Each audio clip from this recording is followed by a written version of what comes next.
ಒಂದ್ ಕಡೆ ಟೊಮ್ಯಾಟೊ ದರ ಬೆಂಕಿಯಂತೆ ಏರುತ್ತಾ ಗ್ರಾಹಕರ ಜೇಬು ಸುಡ್ತಾ ಇದ್ರೆ, ಮತ್ತೊಂದು ಕಡೆ ಈರುಳ್ಳಿ ದರ ಹಾಳಾಗಿ ರೈತರನ್ನೇ ಕಣ್ಣೀರಿನಲ್ಲಿ ಮುಳುಗಿಸಿರುವಂತಹ ಸ್ಥಿತಿ ಈಗ ಗ್ರಾಮಾಂತರದಲ್ಲಿ ಸ್ಪಷ್ಟವಾಗಿ ಕಾಣಿಸ್ತಾ ಇದೆ. ಹಾವು ಮುಂಗುಸಿ ಆಟದಂತೆ ತರಕಾರಿ ಮಾರುಕಟ್ಟೆ ಪರಿಸ್ಥಿತಿಯಾಗ್ಬಿಟ್ಟಿದೆ. ಮಳೆ, ಚಳಿ, ಮೋಡ ಕವಿದ ವಾತಾವರಣ, ದಿತ್ವಾ ಚಂಡಮಾರುತದ ತೀವ್ರತೆ ಇವೆಲ್ಲ ಸೇರಿ ಈ ಬಾರಿ ಕೃಷಿ ಮತ್ತು ಮಾರುಕಟ್ಟೆ ಎರಡನ್ನೂ ಕಂಗಾಲಾಗಿಸ್ಬಿಟ್ಟಿದೆ. ಸಾಮಾನ್ಯವಾಗಿ ಏಪ್ರಿಲ್ ಜೂನ್ ತಿಂಗಳಲ್ಲಿ ಟೊಮೆಟೊ ದರ ಸ್ವಲ್ಪ ಏರುತ್ತೆ ಅನ್ನೋದು ಎಲ್ರಿಗೂ ಗೊತ್ತು. ಆದರೆ ಈ ಸಲ ದೃಶ್ಯ ಬೇರೆಯಾಗ್ಬಿಟ್ಟಿದೆ.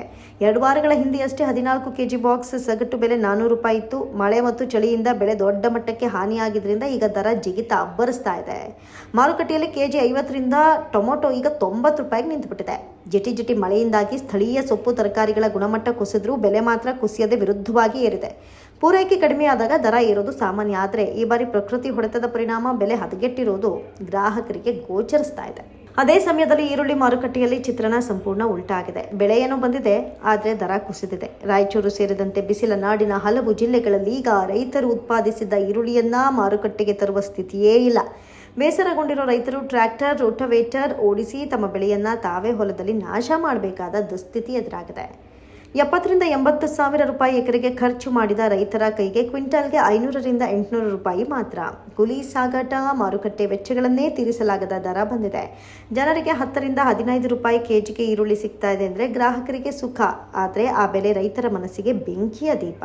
ಕಳೆದ ವರ್ಷ ಇದೇ ಈರುಳ್ಳಿ 2,500ದಿಂದ 3,000 ರೂಪಾಯಿ ಕ್ವಿಂಟಾಲ್ ಮಾರಾಟವಾಗ್ತಾ ಇತ್ತು. ಅದೆಷ್ಟೋ ಜನ ಅದರಲ್ಲಿ ನಂಬಿಕೆ ಇಟ್ಟು ಈ ಬಾರಿ ಹೆಚ್ಚಾಗಿ ಬೆಳೆದಿದ್ರು. ಆದರೆ ಈ ವರ್ಷ ಬಂಪರ್ ಉತ್ಪಾದನೆ ಜೊತೆಗೆ ಸರ್ಕಾರದ ಖರೀದಿ ಕೊರತೆ ಮತ್ತು ಬೇಸಾಯ ಖರ್ಚಿನ ಏರಿಕೆ ಸೇರಿ ದರ ಕುಸಿತಕ್ಕೆ ದೊಡ್ಡ ಕಾರಣಗಳಾಗಿವೆ. ಹೆಚ್ಚಾದ ಉತ್ಪಾದನೆ ಯಾವಾಗಲೂ ರೈತನಿಗೆ ಲಾಭವನ್ನೇ ಕೊಡ್ತದೆ ಅಂತಿಲ್ಲ.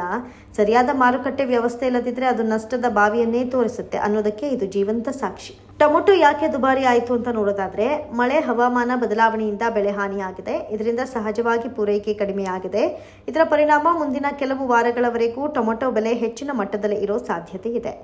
ಈರುಳ್ಳಿ ದರ ಈ ಮಟ್ಟಕ್ಕೆ ಕುಸಿಯಲು ಕಾರಣ ಹುಡುಕ್ತಾ ಹೋದರೆ ಈ ಬಾರಿ ಈರುಳ್ಳಿ ಹೆಚ್ಚು ಉತ್ಪಾದನೆಯಾಗಿದೆ. ಅಲ್ಲದೆ ಈರುಳ್ಳಿ ಸಂಗ್ರಹಣಾ ಘಟಕಗಳ ಕೊರತೆ ಎದ್ದು ಕಾಣಿಸ್ತಾ ಇದೆ.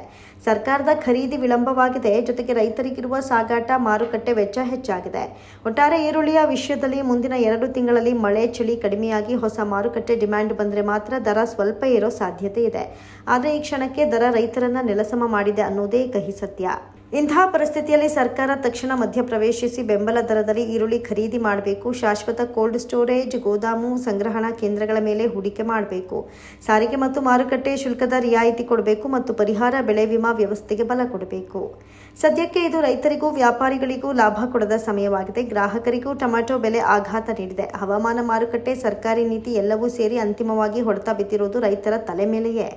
ಈ ಪರಿಸ್ಥಿತಿ ತಾತ್ಕಾಲಿಕವಾದರೂ ಕೂಡ ದೀರ್ಘಾವಧಿಯಲ್ಲಿ ಸರ್ಕಾರ ಕೃಷಿ ಮಾರುಕಟ್ಟೆ ವ್ಯವಸ್ಥೆ ಬಲಪಡಿಸಿದಾಗ ಮಾತ್ರ ಇಂಥ ಬಿಕ್ಕಟ್ಟುಗಳು ಮರುಕಳಿಸೋದನ್ನು ತಪ್ಪಿಸಬಹುದು. ಈ ಬಗ್ಗೆ ನಿಮ್ಮ ಅಭಿಪ್ರಾಯ ಏನು ಅನ್ನೋದನ್ನ ಕಮೆಂಟ್ ಮಾಡೋ ಮೂಲಕ ತಿಳಿಸಿ.